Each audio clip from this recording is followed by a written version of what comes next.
उत्तर प्रदेश के बारे में लोग बहुत कुछ जानते हैं, पर सब कुछ नहीं, क्योंकि यहाँ की मिट्टी ने अंग्रेजों की गुलामी देखी है, तो इसी मिट्टी से क्रांति की उठती चिंगारी भी। यहाँ भगवान राम ने जन्म लिया है, तो भगवान श्री कृष्ण इसकी मिट्टी में खेले हैं। लेकिन आज हम उत्तर प्रदेश की ऐसी जानकारी देने जा रहे हैं जो शायद ही पहले आपने कहीं सुनी होगी। दरअसल सन 1950 से पहले उत्तर प्रदेश अस्तित्व में ही नहीं था। जी हाँ, सन 1950 में इस राज्य का नाम उत्तर प्रदेश पड़ा।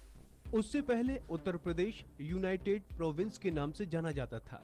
विभिन्न उत्तर भारतीय वंशों 1775, 1798 और 1801 में नवाबों, 1803 में सिंधिया और 1816 में गोरखों से छीने गए प्रदेशों को पहले बंगाल प्रेसिडेंसी के अंतर्गत रखा गया, लेकिन 1833 में इन्हें अलग करके पश्चिमोत्तर प्रांत गठित किया गया। 1856 ईस्वी में कंपनी ने अवध पर अधिकार कर लिया और आगरा एवं अवध संयुक्त प्रांत, जो वर्तमान में उत्तर प्रदेश की सीमा के स्वरूप के नाम से, इसे 1877 ईस्वी में पश्चिमोत्तर प्रांत में मिला लिया गया था। 1902 ईस्वी में इसका नाम बदलकर संयुक्त प्रांत कर दिया गया। सन 1902 में नॉर्थ वेस्ट प्रोविंस का नाम बदलकर United province of Agra and Awadh कर दिया गया। साधारण बोलचाल की भाषा में इसे यूपी कहा गया। सन 1920 में प्रदेश की राजधानी को इलाहाबाद से लखनऊ कर दिया गया। प्रदेश का उच्च न्यायालय इलाहाबाद ही बना रहा और लखनऊ में उच्च न्यायालय की एक न्यायपीठ स्थापित की गई।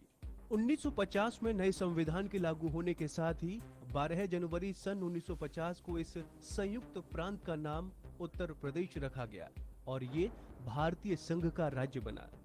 उत्तर प्रदेश का अधिकतम हिस्सा अवध राज्य के अधीन था। अवध यानी आज का मध्य उत्तर प्रदेश का हिस्सा।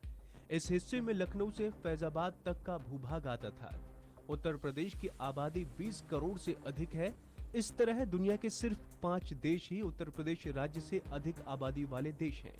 ये 5 देश हैं चीन, संयुक्त राज्य अमेरिका, इंडोनेशिया, ब्राजील और स्वयं भारत। उत्तर प्रदेश की जितनी आबादी है उतनी आबादी में समूचे ऑस्ट्रेलिया महाद्वीप में भी नहीं है। साल 2000 से पहले उत्तर प्रदेश देश की भौगोलिक स्थिति भारत देश सरीखी ही थी। सिर्फ समंदर ही नहीं था उत्तर प्रदेश के पास। भौगोलिक स्थिति को देखें तो उत्तर में पहाड़, पश्चिम में रेगिस्तान, बीच अवध वाले इलाके में सर्वश्रेष्ठ दोमट मिट्टी, तो दक्षिण में पठार इलाका, उत्तर में चिकनी मिट्टी और घने जंगल। इस तरह से उत्तर प्रदेश सर्वाधिक जैव विविधता वाला राज्य भी रहा। उत्तर प्रदेश की जमीन पर इंसानों का इतिहास 4000 से भी साल पुराना है। कहा जाता है कि आर्यों को उत्तर प्रदेश की मिट्टी से बेहतर मिट्टी कहीं नहीं मिली और वो यहीं बस गए। यहीं उन्हें गंगा का पानी भी भा गया। इतिहास की बात करें तो प्राचीन समय में भारत देश 16 महाजनपदों में बटा था। इनमें से 7 महाजनपद उत्तर प्रदेश की धरती पर थे। उत्तर प्रदेश की धरती से ही बौद्ध और जैन धर्म समूची दुनिया में फैले। कुशीनगर में बुद्ध को महानिर्वाण प्राप्त हुआ, तो आखिरी बड़े सम्राट हर्षवर्धन की नगरी कन्नौज भी उत्तर प्रदेश में है। मुगलों की बात करें तो बाबर और हुमायूं ज्यादा समय तक शासन नहीं कर सके, पर अकबर ने उत्तर प्रदेश की माटी को ही अपना सब कुछ मान लिया। अकबर ने इलाहाबाद, फतेहपुर सीकरी में किले बनवाए, तो उसकी नींव पर मुगल वंश सैकड़ों सालों तक मजबूत बना रहा। उत्तर प्रदेश की धरती हमेशा से सोना उगलने वाली रही।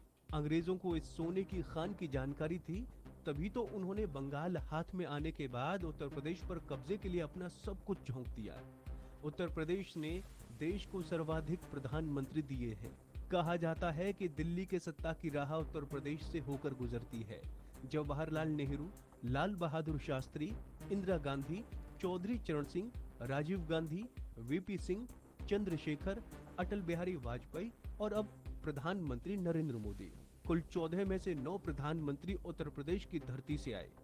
उत्तर प्रदेश में सबसे ज्यादा लोकसभा सीटें 80 और सर्वाधिक राज्यसभा सीटें 31 हैं, जो देश की राजनीति की दिशा और दशा तय करती हैं।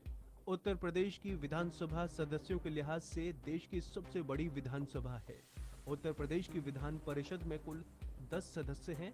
उत्तर प्रदेश की विधानसभा और विधान परिषद में भारत देश के संसद की तरह ही एंग्लो इंडिया के लिए सीटें आरक्षित हैं।